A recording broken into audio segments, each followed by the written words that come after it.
नमस्कार दोस्तों, स्वागत है मेरे YouTube channel Indian Ayurvedic doctor पर। दोस्तों मैं हूं आपका दोस्त MKS मही सैनी।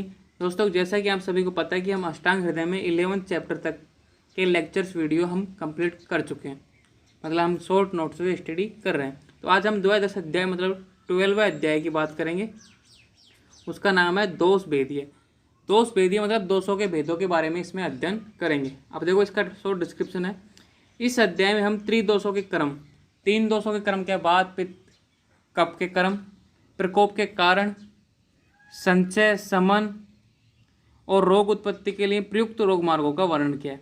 मतलब वेरी वेरी इंपॉर्टेंट, और जो आयुर्वेद का मेन फंडामेंटल ना, बेसिक कॉन्सेप्ट, सार भाग, सब कुछ ये इस चैप्टर में है। मतलब आप चरक संहिता देख लो, सुश्रुत संहिता देख लो, अष्टांग, कहीं भी चिकित्सा अगर आपको आयुर्वेद को समझना ना, तो 12th अध्याय आपके लिए, मतलब अगर आयुर्वेद का सार भाग 100% है, समझिए इस चैप्टर को, तो इस चैप्टर को आपको मतलब 40% पूरे आयुर्वेद का सार भाग इस 40% इस चैप्टर से क्लियर हो जाएगा।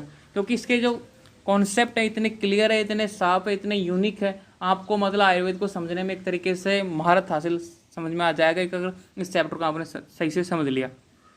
कुछ नहीं करना है, बस मैं जैसे बता रहा हूँ आपको वैसे याद करना है, कुछ अपना माइंड लगाना है, कुछ अपने सीनियरों की हेल्प लेनी है और इसको कंटेस्ट करना है। और ये जो मैं बता रहा हूँ आपको बिल्कुल शॉर्ट है, इससे शॉर्ट करने की कोशिश मत करना। इससे शॉर्ट कुछ हो ही नहीं सकता। मतलब 12 चैप्टर में से क्या क्या श्लोक याद करने हैं आपको मैं वो बता दूंगा आपको इस चैप्टर में। तो वीडियो शुरू करते हैं। बात आपको पता है कि दोष 2 प्रकार के होते हैं, शारीरिक दोष और मानसिक दोष। शारीरिक दोष 3 प्रकार के होते हैं, वात, पित्त, कफ। तो हम शारीरिक दोष के पहले दोष की बात कर रहे हैं, वात। ठीक है, तो स्थान क्या है इसका? नाभि के नीचे वात का स्थान कहा गया है। नाभि के नीचे वात का स्थान कहा गया है। देखो अष्टांग हृदय के फर्स्ट चैप्टर में मैंने आपको बताया था कि वात, पित्त, कफ।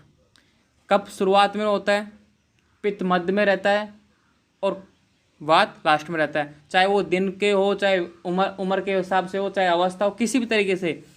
तो अब बॉडी का निचला हिस्सा मतलब ऊपर कफ, मध्य में पित्त और नीचे वात। तो नाभि के नीचे वात का स्थान कहा गया। ये तो आपको याद हो गया होगा, क्योंकि हर जगह वात का तीसरा स्थान आता है हमेशा, कि वृद्धावस्था में वात प्रकोपित रहता है, भोजन पचने के बाद वात प्रकोपित रहता है, मतलब लास्ट में आता है वात। तो बॉडी के भी लास्ट में नाभि के नीचे वात का स्थान।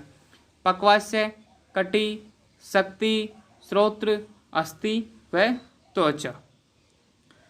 वात का स्थान मुक्त है, नीचे है नाभि के, तो ये पक्वास्य उसी क्षेत्र में होता है। कटी वही है, शक्ति वही है, श्रोत्र और अस्थि व त्वचा। आपको जब मैं पिछला चैप्टर स्टडी करा था 11th में, तो आश्रय आश्रय भाव बता रहा था कि वात दोष का मतलब वात दोष किसके समान गुणधर्म रखता है? अस्थि धातु के समान। तो आ गया ना अस्थि, और यहाँ पे त्वचा और एक्स्ट्रा जुड़ा, तो इसको भी आपको याद रखना है। इस लाइन को यहाँ तक तो कोई प्रॉब्लम नहीं है। अस्थि मैंने आपको बता ही दिया था कि आश्रय आश्रय भाव से अस्थि के समान गुणधर्म रखता है वात, और त्वचा ये आपको याद रखना है। ठीक है, मुख्य स्थान क्या है इसका? पक्वास्य। पक्वास्य किसको बोलते हैं? बड़ी आंत को। ठीक है, आपको समझना पक्वास्य, आमाशय, ये आपको समझने में प्रॉब्लम आती होगी, लेकिन मैं आपको बता दूँ पक्वास्य बड़ी आंत क्षेत्र वाले भेद को, 3 रीजन है ना, बड़ी आंत के 3 भेद हैं, उसको मतलब पक्वास्य बोला जाता है। भेद 5 हैं, प्राण, उदान, व्यान, समान, अपान। वात दोष के 5 भेद हैं। आपको भी किसी भी दोष के भेद पूछे तो 5 बताने हैं। वात के भी, पित्त के भी, कफ के भी 5-5 भेद होते हैं, कोई कन्फ्यूजन नहीं है। तो भेद समान है, लेकिन नाम में हमेशा कन्फ्यूजन रहता है। कभी कभी टीचर पूछता है कि पित्त के बताओ, तो आप कफ के भी जोड़ देते हो, उसमें कोई 1-2 घट रहा है, याद नहीं रहता। तो इसको ना आपको अपने अपने हिसाब से ट्रिक्स बनानी है। प्राण, उदान, व्यान, समान, अपान, वायु। ठीक है, 5 हो गया। 1 2 3 4 5। अब इनका देखो स्थान और क्रम बताएं। प्रत्येक भेद के एक स्पेसिफिक स्थान बताया और क्रम बताया। पूरे संपूर्ण बात का मुख्य स्थान बताया पक्वास्य। ठीक है, अब उनके जो भेद हैं उनका अलग अलग स्थान है कि किस तरीके से बॉडी में कौन सा भेद कहाँ पे रहता है, कहाँ निवास करता है और क्या कार्य करता है स्पेसिफिक रीजन में जाके, वो आपको ये बताया। और ये फिजियोलॉजी के हिसाब से जब बात दोष हम स्टडी करते हैं, वहाँ पे एक चैप्टर पूरा लेंदी बहुत बड़ा चैप्टर है फिजियोलॉजी का, उसको एक सारणी में कवर कर दिया यहाँ पे अष्टांग हृदय में। देखो बस इतनी सी सारणी में आपको एक कवर कर दिया कंप्लीट। तो है ना इंपॉर्टेंट बात, मतलब बेसिक है। अब हम बात करते हैं फर्स्ट वेद प्राणवायु। सिर में रहते हुए उरय कंठ में विचरण करती है, सिर में रहते हुए। तो प्राणवायु का स्थान कहाँ पे है? सिर में निवास करती है, मतलब अपने सिर क्षेत्र। अब क्वेश्चन आता है कि प्राणवायु का स्थान बताइए। सिर क्षेत्र में रहते हैं, उरह कंठ में विचरण करती है। अब मतलब ऊपर के हिस्से में और कंठ में विरेचन करती है, मतलब कंठ में आती जाती रहती है। जैसे कि अपन श्वास लेते हैं तो प्राणवायु, ठीक है, वो सिर में प्रवेश करती है, तो मतलब सिर में विचरण करती हुई कंठ में विचरण करती है। अब देखो कर्म क्या क्या है, मतलब प्राणवायु क्या क्या कार्य कराती है? थूकना, छींकना, उद्गार में डकार, निश्वास मतलब सांस लेना और सांस छोड़ना, अन्न प्रवेश और खाना जो अपन ग्रहण करते हैं वो भी प्राणवायु के द्वारा ही होता है। बुद्धि, मन, हृदय इंद्रियों को धारण करती है। अब क्योंकि ये बुद्धि, मन, हृदय इंद्रियों को धारण क्यों करती है? क्योंकि ये सिर में निवास करती है, सिर में रहती है, तो इंद्रियां क्या है? पूरे सिर में है, ठीक है। मन, क्योंकि इंद्रियों के साथ साथ मन भी है, क्योंकि एक मन उभय इंद्रिय है। और हृदय, हृदय से सब कुछ मन के अंदर कंट्रोल रहता है ना, हृदय के मन का स्थान हृदय बताया गया है। तो इस तरीके से मन हृदय इंद्रियों को धारण करती है। तो प्राणवायु सिर में विचरण करते हुए उरह कंठ में विचरण करती है, ये तो इसका स्थान हो गया। कर्म, थूकना, छींकना, मतलब थूक भी प्राणवायु के द्वारा होता है, छींक भी प्राणवायु के कारण होती है। क्योंकि छींकना, अब क्या कि छींक के वेग रोकने से इंद्रियां कमजोर हो जाती हैं, दुर्बल हो जाती हैं। आपने अष्टांग हृदय का अध्याय नंबर 4 अधारणीय वेग, जब छींक के वेग को रोकते हैं तो उसमें बताया कि इंद्रियां दुर्बल हो जाती हैं। क्यों? क्योंकि प्राणवायु के कारण छींकने का कर्म होता है, और प्राणवायु को स्थान क्या है? इंद्रियों को धारण करती है। तो अगर इसके साथ छेड़छाड़ करोगे ना छींकने के साथ, तो इंद्रियां कमजोर होगी। हर चीज़ एक रिलेटेड है, एक मतलब कॉम्प्लिकेटेड तरीके से जुड़ी हुई है। आपको उसको समझना, उस पॉइंट को किस आचार्य ने कहाँ पे क्या बोला है, उसको अगले चैप्टर से कैसे लिंक करना है, पिछले चैप्टर से कैसे लिंक करना है, ये सब आपको आना चाहिए। अब बात करते हैं हम उदान वायु की। छाती में रहती हुई नासा, नाभि व गले में गति करती है। उदान मतलब कौन सा रीजन? जैसे कि आपका ये तो हो गया सिर, ठीक है, ये होगी आपकी छाती और ये पैर हो गए, ठीक है, ये मैं आपको समझाने की कोशिश कर रहा हूँ। तो ये मतलब ये तो होगी नाभि आपकी। इसके ऊपर वाले हिस्से में छाती में रहते हुए नासा, नाभि, तो देखो यहाँ से ये नासा में भी जाएगी ऊपर और नाभि में भी जाएगी, मतलब हृदय से नीचे। वह गले में गति करती है, इस तरफ भी जाएगी, गति करती है, इससे ऊपर की ओर भी जाएगी। उदान वायु। वाणी की प्रवृत्ति मतलब कंठ, गले में का क्या कारण है? लैरिंग्स, ट्रेकिया रहता है वहाँ पे, तो वाणी की प्रवृत्ति करवाती है कौन सी? उदान वायु। ये आपको क्वेश्चन आएगा 2 नंबर में कि वाणी की प्रवृत्ति कौन कराता है, तो आपको लिखना है उदान वायु। ये कार्य क्या कराती है? उत्साह, वलवर्ण व स्मृति को करती है, मतलब उत्साह, ऊर्जा। अब ये उत्साह है ना, बात क्या है? चंचल है, तो बात का एक स्पेसिफिक गुण है चंचल होना। तत्व लघु सी तो खरा है, ठीक है, चल। अब उत्साह क्या है? बात का गुण है, तो किसके कारण होता है? ये उदान वायु के कारण होता है। वात में जो गुण आया था ना, वो उसका एक भेद है, उदान वायु के कारण ये उत्साह आया। मतलब जो वात प्रवृत्ति के लोग हैं वो उत्साही होते हैं, जल्दी जल्दी काम करते हैं, उत्साही, समझ रहे हो ना आप? तो आपको समझो, वल वर्ण मतलब बल को भी धारण करती है, और स्मृति को मतलब धारण करती है। ये स्मृति याद रखने की कोशिश करती है, किस वजह से? उदान वायु स्मृति का कार्य करती है। अब आते हैं व्यान वायु पे। ये नाम आपको कन्फ्यूजिंग लगेंगे, लेकिन आप शुरुआत में एक बार पढ़ोगे, कोई भी चीज़ होती है आप एक बार में नहीं याद कर पाते, कोई बात नहीं, तो उसको बार बार स्टडी किया करो। आप ट्रिक्स बनाओगे, ठीक है, अच्छी बात है, ट्रिक्स बनाओगे, तो पहले ट्रिक्स बनाओगे, फिर उसको याद करोगे, उसका मीनिंग निकालोगे, और एग्जाम में ट्रिक्स भूल गए मान लो, तो सब कुछ चौपट हो गया ना। तो ऐसे कोशिश करो कि ये कॉन्सेप्ट है, मतलब ऐसा, इसको बिगर ट्रिक्स याद करने की कोशिश करोगे कि बेस है। अगर इसी छोटी छोटी बातों में ट्रिक्स बनाने लगे हैं तो चरक संहिता, सुश्रुत संहिता तो बहुत बड़ी है, वहाँ पे तो कितने ट्रिक्स बनाओगे आप। तो इसलिए मैं इसकी ट्रिक्स नहीं बता रहा, आपको ये याद होनी चाहिए मुँह ज़बानी।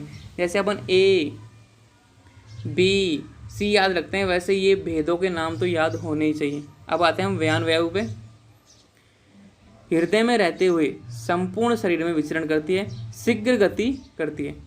अब देखो व्यान वायु का स्थान बताया हृदय, और जहाँ हृदय आता है ना, हृदय का कंट्रोल रहता है पूरी बॉडी पे, क्योंकि ब्लड पूरी बॉडी में सप्लाई होता है। ये कॉन्सेप्ट आपको याद समझाने के लिए, ऐसा नहीं बोल रहा कि ये ब्लड की तरह रिलेट करती है, लेकिन एक कॉन्सेप्ट है, हृदय में रहता है ना, जो हर जगह मन हृदय का निवास स्थान है, तो मन का पूरी बॉडी पे कंट्रोल रहता है।